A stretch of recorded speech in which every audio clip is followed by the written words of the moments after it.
समय पहले एक मिनिस्टर के बारे में जोक बताऊंगा। मिनिस्टर वाटर टैंक के इनॉग्रेशन को जाते हैं और उधर अपनी स्पीच भूल जाते हैं, तो उधर ही एक स्पीच बना लेते हैं अपने आप का। और ऐसा जाता है, भाइयों और बहनों, ये है वाटर टैंक। वाटर टैंक में पानी होता है। पानी दो किस्म का होता है, साफ पानी और गंदा पानी। पानी से हम फूल भी उगाते हैं, फूल जैसे कि गुलाब। गुलाब से गुलकुल बनता है। गुलकुल पेट साफ करने के लिए खाया जाता है। वैसे खरबूजा भी पेट साफ करने के लिए खाया जाता है। खरबूजा अलग अलग रंगों के होते हैं। रंगों के लिए जर्मनी बहुत मशहूर है। जर्मनी वही जगह है जहाँ हिटलर पैदा हुआ था। हिटलर वही इंसान है जिसने वार शुरू किया, जैसे मंगलवार, सोमवार, बुधवार, रविवार। रवि यानी कि सूरज। सूरज गोल होता है, वैसे रसगुल्ला भी गोल होता है। रसगुल्ला खाने से हमारे को प्यास लगती है, इसीलिए ये वाटर टैंक।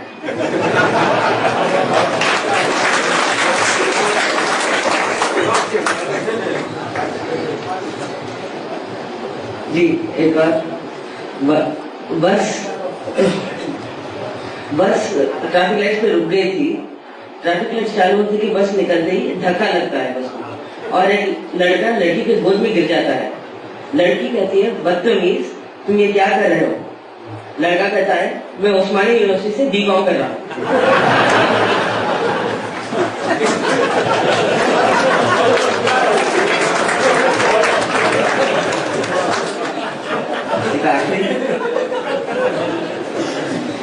एक आदमी अपने दोस्त को बोलता है कि मेरी बीवी कल रात कुएं में गिर गई थी और बहुत शोर मचा रही थी। उसका दोस्त बोलता है कि अब वो कैसी है? मर्द बोलता है कि ठीक ही होगी, आवाज कुएं से तो आवाज नहीं आ रही है। शुक्रिया। और जैसा कि आप जानते हैं, तमाम जंगल के जानवरों में लोमड़ी चालाकी में महारत रखती है और बहुत ज्यादा मशहूर भी है। तो एक वाकया ऐसा था कि सुबह सवेरे लोमड़ी चहलकदमी को निकली और अपने नाश्ते की मुतलाशी थी। सामने देखी कि एक बहुत ही खूबसूरत मुर्ग झाड़ पे बैठा हुआ है। उसके करीब जाके कहती है, मियां मुर्ग, जरा यहाँ आओ, तुमसे बहुत खास बात करनी पड़ा। तो फौरन लोमड़ी की लालची आंखें देख के मुर्ग समझ जाता है ये मुझे अपना निशाना बना ले। तो वो कहता है, नहीं लोमड़ी खाना, मैं रास्ते ही ठीक हूँ। तो फिर मुर्ग को बहुत ही प्यार से लाड़ से बोलती, मियां मुर्ग, यहाँ आओ, हम दोनों मिलकर सुबह की नमाज अदा करेंगे। तो मुर्ग बड़े ही सोचने में पड़ जाता है, अच्छा नमाज की बात है, अब तो इंसान भी मुश्किल रहता है। तो थोड़ी देर देखने के बाद सामने से शेर आते रहे। फौरन शेर को देख के मुर्ग कहता है, लोमड़ी खाला, इमाम साहब तशरीफ ला रहे हैं, आइए अपनी तीनों नमाज अदा करें। जैसे ही शेर को देखती है लोमड़ी कहने लगी, मियां नहीं मियां, मेरा वजू टूट गया। और एक मियां बीवी अपने छोटे से बच्चे को लेकर बाग में जाते हैं चहलकदमी के लिए। बाग में उन्होंने कैंटीन वगैरह का इंतजाम होता है। वहां पर बच्चे के इसरार पर बच्चे के वालिद उसको एक आइसक्रीम दिलाते हैं। आइसक्रीम खाते हुए वॉकिंग चलते रहती है, मियां बीवी अपनी बातें करते हैं, बच्चा आइसक्रीम का मजा लेता है। इत्तेफाकन आइसक्रीम नीचे गिर जाता है। वो बच्चा फौरन मासूम होता है, आइसक्रीम उठाना चाहता है। उसके वालिद बोलते, देखो बेटे, नीचे गिरी तो हो चीज नहीं उठा। तो बच्चा ज़हीन होता है, बच्चा याद रख लेता और फौरन से कुछ देर के बाद मोहतरमा गिर जाते हैं, बच्चे की माँ फौरन गिर जाते हैं। तो वालिद मोहब्बत के मारे उसको उठाना चाहते हैं, तो बच्चा होता, पापा नीचे की चीज नहीं उठा। थैंक यू, शुक्रिया। हजरात, मैं दरअसल लतीफा सुनाने आया ही नहीं हूँ। I belong to laughing club. और आते ही जब मेरी डॉक्टर साहब से बात हुई, कहते नहीं आप तो नकली हंसते हैं। बिल्कुल ठीक बोले, और ये हंसी असली हंसते हैं, दिल से हंसते हैं। लेकिन और मैंने जो अभी कहना चाहता हूँ, अभी इम्तियाज अली साहब ने भी कहा कि अगर आप जोर से हंसें तो हमारी हौसला अफजाई होगी। तो सबसे पहले मैं आपको एक दफा जोर से हंसाना चाहता हूँ, ताकि आप जो इसका मेडिकल बेनिफिट होना चाहिए वो नहीं हो रहा। आप सुन के थोड़ा स्माइल करते हैं और थोड़ा यहाँ से ही हंसते हैं। हंसना तो वो होता है जो बैली से हंसते हैं। एक दफा ठाका मार के तो हंसिए,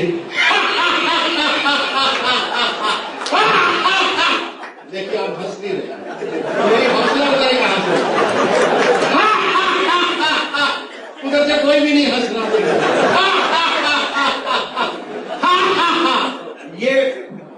ये मैं मानता हूं कि हमारी हंसी नकली है, लेकिन जो अंदर की शरीर के अंदर में जो बीमारियां हैं उनको नहीं मालूम कि ये असली है ये नकली है। हंसी तो हंसी है, हंसी तो हंसी है। और इसी हंसी से, और दूसरी बात ये है, हम किसी के मोहताज नहीं है, ये ऐसी महफिल से के मोहताज नहीं है कि कोई आगे हमारे को जोक सुनाए तो ही हम हंसेंगे। हम तो हंसते रहते हैं, हंसते ही रहते हैं और हंसाते ही रहते हैं बिना किसी वजह की। That is our aim, to laugh. Laughing is also spiritual, it connects you very fast. और महात्मा गांधी ने भी कहा था कि you are not fully dressed unless you have a smile on your face. Or smile or laughter is against laughter. Nothing can stand. No stress, no tension, nothing can stand. So you must laugh. तो मेरी आपसे खाली इतनी ही इल्तिजा है कि जो कितना भी छोटा हो, हल्का हो, आपको नाम भी समझ आए, हंसिए जरूर और जोर से हंसिए। एकदम हंस के बताइए।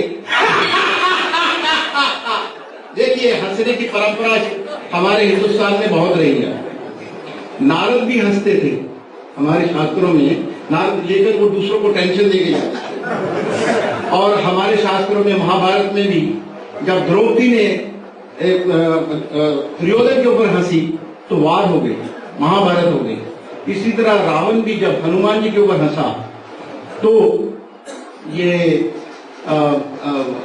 उसने लंका जला दी। हंसी तो ऐसी हंसी है कि आप भी हंसिए और दूसरों को हंसाइए।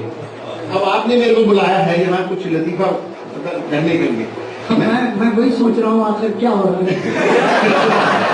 देखिए, हम इस बात को मानते हैं कि दूसरों का नाम लेके हम एक्चुअली हंसाना नहीं चाहते। जो हंसी अपने ऊपर हो वो सबसे अच्छी हंसी होती है और इससे बड़ी कोई हंसी हो ही नहीं सकती। मैं और मेरी वाइफ एक महफिल में गए तो दूर से एक बहुत हसीन लड़की ने मेरे को देखा, एकदम बोला हाय। तो मेरी वाइफ अचंभे में पड़ गई, इतनी खूबसूरत लड़की, यंग, ये है कौन? और मेरे से ऐसे कंधा मार के पूछा ये कौन है? मैंने कहा ठहरो, मैं तुमको बाद में बताऊंगा। कहते नहीं, मेरे को अभी बताओ ये है कौन? कहा ना मैं तुमको घर जाके बताऊंगा। नहीं, मैं तो आगे नहीं बढ़ूंगी, मेरे को अभी का अभी बताओ वो कौन है। मैंने कहा देखो, तुमको तो मैं समझा लूंगा कि वो कौन है, अब उसको क्या समझाऊंगा कि तू कौन है। लेकिन मेरा नाम इन्होंने ओम सेठ बताया। सेठ तो मैं हूं ही। सेठ का मतलब जनरली लोग समझते हैं पैसे वाला। ऐसा तो सभी कमा लेते हैं, लेकिन पैसे को संभाल के रखना और उसको बड़ी समझदारी से खर्च करना, उसी से ही सेठ बनता है। तो ये जो मैं सुनाने जा रहा हूँ ये बड़ी पुरानी बात है। मेरे पिताजी दुकान बंद करके आ रहे थे, तो ये 1940 की बात है जब बिजली भी नहीं होती। आवाज कम आती नहीं आता, ठीक है। अच्छा, जब वो घर आ रहे तो घर आके जब खाना खाने शाम को दुकान बंद करके जब घर आए, अभी खाना परोसे ही जाना वाला था, तो उनको ख्याल में आया कि क्या दुकान में मैंने शटर में ताला नहीं लगाया। तो उसी तरह वापस गए, अपनी मेरी मदर को बोल के गए कि देखो मैं दुकान में शायद ताला लगाना भूल गया हूँ और तुम ये जो दिया जल रहा है ना, इसकी लौ थोड़ी कम कर लो, तुम्हें क्या जरूरत है इतनी रोशनी की। तो वो चले गए दुकान में जाके, जब रास्ते में याद आया नहीं मैंने तो ताला लगा लिया था, तो फिर वापस आ गए। तो वापस आए तो उसने पूछा, उसकी हमारी मदर से पूछा कि तुमने लौ कम कर ली थी? कहते हाँ कर ली थी। कहते अच्छा, तो कहते तुमने ताला लगा दिया? कहते नहीं, मेरे को याद आया था कि मैंने ताला लगा दिया था, लेकिन कहते देखो तुम जितनी देर में गए तो तुम्हारे जूते नहीं घिस गए? तो कहता हाँ, अरे नहीं मूर्ख, मैंने वो जूते थैले में डाल दिए थे।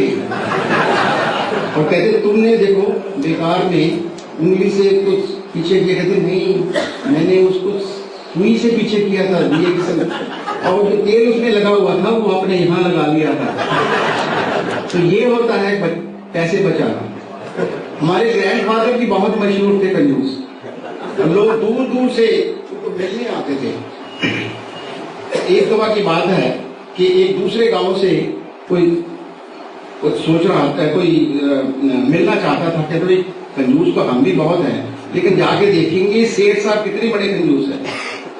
तो वो आते आते रास्ते में एक कागज लिया, उसके ऊपर एक खरगोश बना लिया और एक टोकरी में रखा और ला के कहते कम से कम तोहफा तो देना चाहिए। तो जब वो उनके घर आए तो मेरे दादाजी घर में नहीं थे, मेरे पिताजी थे। तो पिताजी थे तो उन्होंने उसको खरगोश, तो कहता कि आपको मैं मिलने आया हूँ। वो कहाँ है? कहता नहीं वो दूसरे गांव में गए हुए हैं काम से। तो कहता ठीक है, मैं बहुत दूर से आया हूँ, मिलना चाहता था, आप देखना चाहता था कि आप कैसे हैं। तो उसने कहा कि ठीक है, मैं आपके लिए एक तोहफा लाया। उसने दिखाया, टोकरी खोली, देखा कागज के ऊपर खरगोश बना हुआ है। कहता बहुत उम्दा। कहता ठीक है, हम भी तुम्हें तोहफा देंगे। तो उसने कहा कि टोकरी खोलो। उसने टोकरी खोली और उसके ऊपर ऐसे एक आम बना दिया। आम बना के उसने ऐसे डाल दिया, डाल के वो ले गया। अब वो ले गया तब उसकी मेरे दादाजी जब वापस आए तो पूछा कि क्यों नहीं, आज कोई आया था क्या? कहता हाँ, एक दिन आया था, मैंने उसने मेरे को ये तोहफा दिया। तो कहते तुमने क्या दिया? कहता मैंने एक आम बना के दे दिया उसको। कहता एक थप्पड़ मारा उसको। कहता अबे उल्लू के पट्टे, तू तो हमारी लुटिया डुबो देगा, इतना बड़ा आम बनाने की क्या जरूरत थी? इतना बड़ा बना सकते थे।